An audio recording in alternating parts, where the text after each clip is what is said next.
ring, net, net, book, book, train, train। ठीक है, अब इससे नेक्स्ट पेज हम ये वाला करेंगे। ठीक है, read and tick the correct sentence. यहाँ पे हमने करेक्ट सेंटेंस जो होगा उसको टिक कर देना है।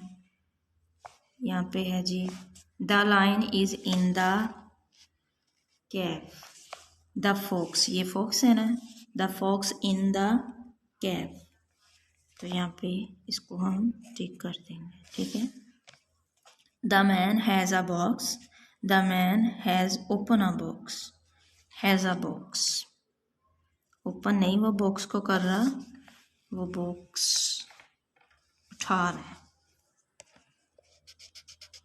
नेक्स्ट है, he has pain in his leg, no he has pain is in his tooth.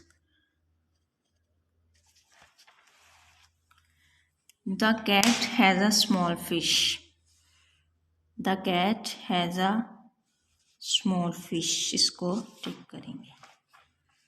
Next है, dad has ink spots on his shirt, no dad has ink spots on his hand.